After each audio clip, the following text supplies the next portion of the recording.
Halo, salam jumpa. Anda sedang menyaksikan Asia Calling yang menyajikan cerita-cerita di sekitar Asia. Dalam Asia Calling kali ini, pengungsi Syiah di Sampang terkatung-katung selama 9 bulan di pengungsian. Perayaan 100 tahun hadiah Nobel Rabindranath Tagore di Swedia. Anda bersama saya Aika Agustin dalam Asia Calling, your window on Asia.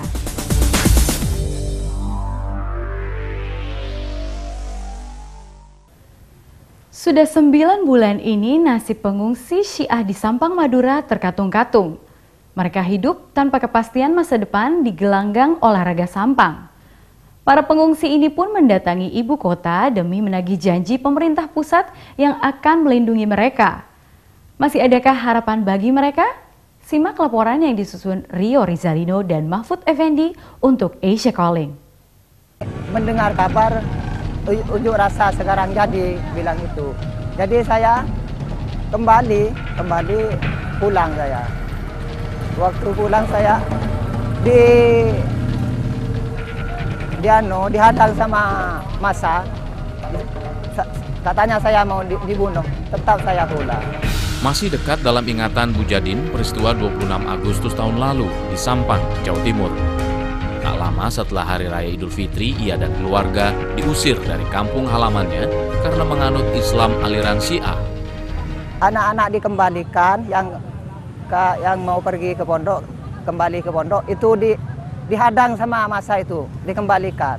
Langsung diikuti dari belakang. Dari belakang itu sama massa ribuan, ya saya entah berhenti di rumah Ustadz Tajul itu. Setelah itu jam 10 saya nyampe di Ustadz Tajul itu, saya diserang sama mereka. Dulu Bu Jadin adalah seorang petani, hidupnya tentram dan damai. Tapi kini ia seorang pengungsi di negaranya sendiri. Ada 4 peta dirampas dengan secara paksa. Itu dirampas. Sama orang yang tak bertanggung jawab itu. Iya. Iya dirampas, diambil. Iya. Dikerjain. Kayunya dipotong. Ia dan ratusan warga Sampang lainnya sudah 9 bulan tinggal di gedung olahraga Sampang. Mereka diusir dari rumahnya karena menganut Islam aliran Syiah. Salah satu pengungsi lainnya, Muhammad Rosid, mengatakan kondisi para pengungsi sangat memprihatinkan. Ya kalau kondisinya yang ada di gor ya tetap menderita. Kenapa tidurnya itu bukan terbuat dari kasur, karena terbuat dari karpet. Ada 4 bayi yang baru lahir di situ.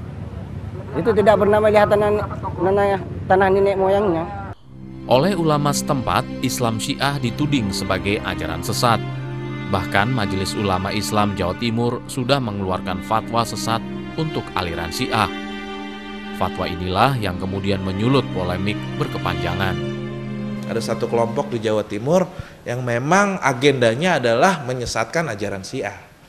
Jadi kepentingan-kepentingan ini conspire mereka bersama-sama, akhirnya lengkaplah. Kan nggak mungkin alasan kecemburuan menjadi dalil. Akhirnya urusan mazhab yang dibungkus, karena ini yang paling mudah dijual. MUI Pusat ternyata tidak sejalan dengan MUI Jawa Timur.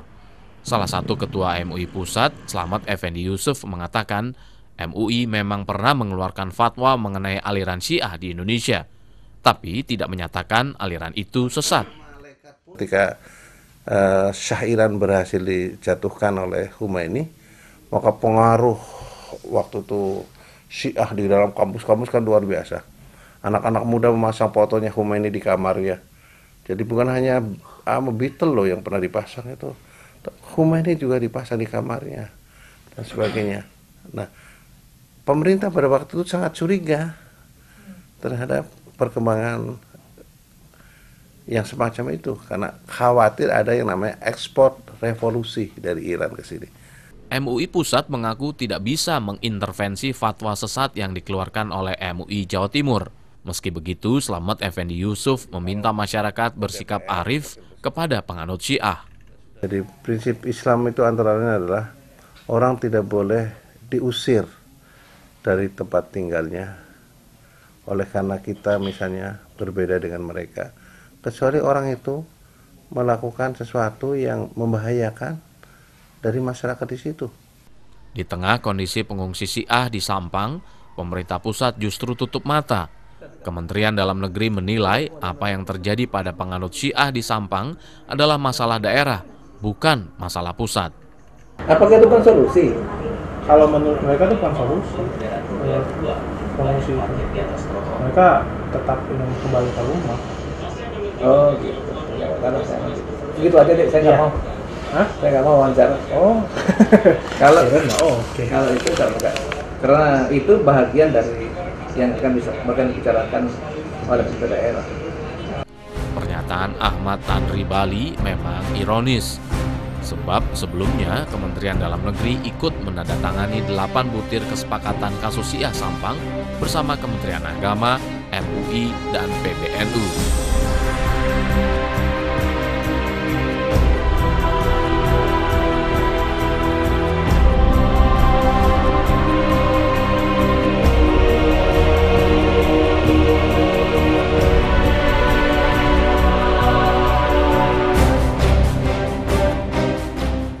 Alpanya pemerintah pusat dalam kasus Syiah Sampang juga dinilai menyalahi Undang-Undang Otonomi Daerah.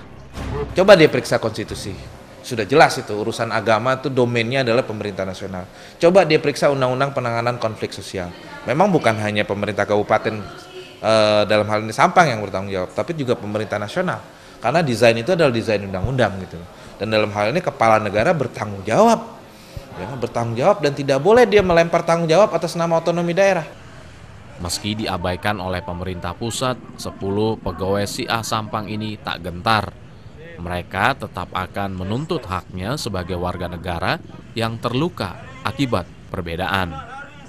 Minta kepulangan saya, minta dijamin di sana aset-aset saya yang ada di sana harus dilindungi dan ganti rugi. Kalau pemerintah bisa mampu ganti rugi rumah tak apa-apa diganti. Walaupun tidak diganti tak apa-apa. Pokoknya saya mau pulang gitu. Ya, kalau kita tidak ditemui sama PSBY, kita harus tunggu, tidak bisa pulang. Kalau ICBY itu tidak menemui kita.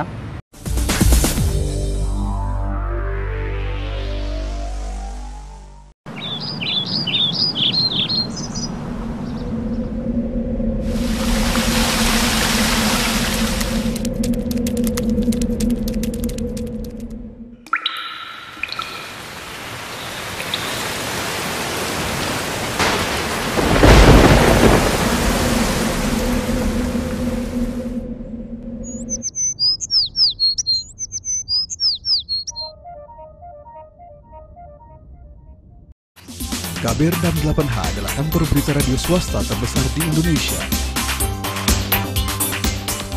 650 radio jaringan di Indonesia serta 9 negara Asia dan Australia mengudarakan produk kami. Aneka program radio berbasis jurnalisme berkualitas tinggi yang menjadi rujukan masyarakat. Kantor berita radio 68H terpercaya menjangkau Nusantara.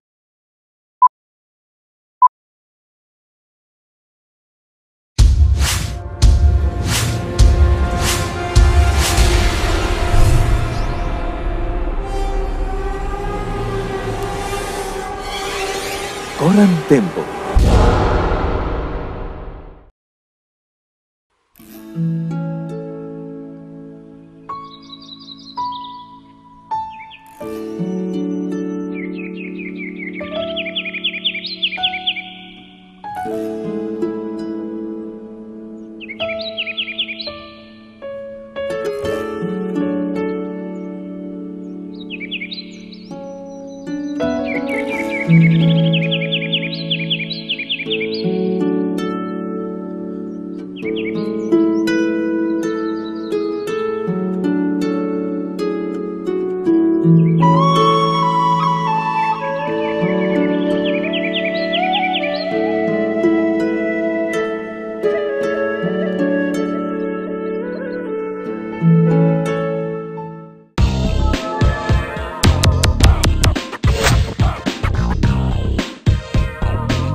Presiden SBY baru-baru ini menerima penghargaan internasional karena dianggap berhasil menjaga toleransi di Indonesia.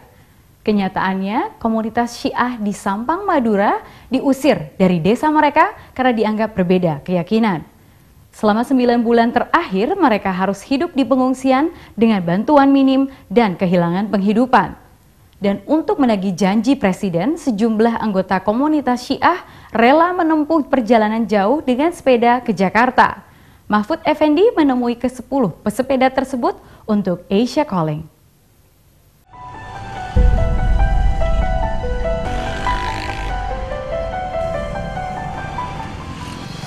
Sore itu Jumat 14 Juni, 5 orang pengungsi Syiah Sampang, Madura tiba di Bekasi, Jawa Barat setelah menempuh perjalanan selama 14 hari. Sebelumnya, sebanyak 10 pengungsi Syiah korban penyerangan pada Agustus 2012 lalu berangkat dari Surabaya, Jawa Timur menuju Jakarta dengan mengayuh sepeda. Salah satu pesepeda, Muhammad Rashid, 24 tahun, bercerita tujuan dia serta 9 rekannya datang ke Jakarta. Karena kita menaiki sepeda ontel untuk menentu janji kepada Bapak Presiden, karena Bapak Presiden sudah menyatakan bahwa kasus Sampang cepat segera diselesaikan, karena sampai hari ini tidak ada penyelesaian dan kami wajib menuntut hak kami. Tuntutan Rashid dan rekannya tidak terlepas dari pidato Presiden SBY saat menerima penghargaan World Statesman Award di New York, Amerika Serikat akhir Mei lalu. Dalam kesempatan tersebut, Presiden SBY menyatakan akan melindungi kaum minoritas dan memastikan tidak ada lagi diskriminasi bagi minoritas. Janji itulah yang kini dituntut Rashid dan rekan-rekannya. Rashid ingin Presiden segera mewujudkan janjinya dengan memulangkan pengungsi Syiah ke desa asal mereka. Dan kami tidak ada pilihan lagi, permintaan kami, kita semua sama teman-teman yang dari GOR, pilihan kami minta pulang sebelum bulan suci Ramadan. Kasih tidak dikasih, kita tetap pulang sebelum suci bulan Ramadan. Karena kita mau berpuasa di kampung halaman kita sendiri. Untuk menyampaikan keinginan pulang ke kampung halaman kepada Presiden SBY, mereka rela menyusuri kota-kota di utara Pulau Jawa hingga tiba di Jakarta. Secara bergantian mereka mengayuh sepeda menempuh jarak sekitar 664 km. Mereka tidak memiliki apa-apa lagi, uang mereka tidak punya, ya kan? Terus mereka tidak memiliki mobil, mereka tidak memiliki motor. Jadi harta satu-satu yang mereka miliki itu hanya sepeda. Dan untuk itulah kita coba bagaimana ini bisa mengetuk hati Bapak Presiden kita untuk bisa menerima mereka. Pasca penyerangan warga Syiah di 3 desa di Kabupaten Sampang, Madura, hingga saat ini sekitar 165 jiwa warga Syiah masih mengungsi di gedung olahraga GOR Sampang. Rekan Rashid, Mujadin, 40 tahun, menuturkan kehidupan di pengungsian sangat memprihatinkan.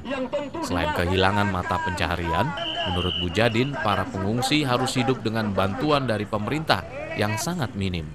Di sana saya tidak ada pekerjaan, nganggur saya. Dan anak saya 3 masih ada di pondok, belum dikirim sama sekali sampai sekarang.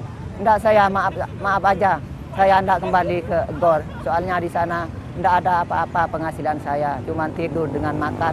Makan kadang-kadang dijamin, kadang-kadang tidak. Air pun begitu juga. Mujadin tinggal di pengungsian bersama istri dan anaknya yang berusia 4 tahun. Warga desa Blue Uran ini mengaku anaknya kerap bertanya kapan akan pulang ke rumahnya yang kini telah rata dengan tanah. Mari pulang, Pak. Pulang kemana, nak? Itu rumahnya sudah dibakar hangus, nak. Janganlah kamu pulang itu. Untuk menyelesaikan masalah pengungsi Syiah, sebelumnya pemerintah Kabupaten Sampang berencana merelokasi komunitas Syiah Sampang. Pemerintah beralasan warga menolak hadiran mereka, namun Mujadin dan pengungsi lainnya menolak rencana tersebut. Katanya direlokasi, gitu. Orang Syiah direlokasi, tapi teman-teman saya tidak mau. Kenapa direlokasi? Saya kan juga warga Indonesia, bukan orang luar, bilang gitu saya. Tidak mau direlokasi, mau pulang kampung halaman sendiri. Bagaimana kehidupan saya sebelumnya. Selama di Jakarta, berbagai kegiatan mereka lakukan agar bisa kembali ke desa asal. Mulai dari menemui tokoh masyarakat, pegiat HAM, hingga mencari dukungan warga ibu kota. Rashid dan Bu Jadin berharap bisa melaksanakan ibadah puasa di kampung halaman desa Bluuran. Mereka mengaku siap menempuh kehidupan baru bersama warga desa di luar komunitas Syiah. Ya meskipun kita jadi korban, rumah kita dibakar, siap kita rukun bersama. Oh, enggak sih masalah itu ya, enggak apa-apa saya. Soalnya ujian saya, walaupun tanah teman-teman saya dirampas sudah. Yang lalu biar yang lalu. Walaupun rumah dibakar enggak apa-apa. Allah yang tahu gitu.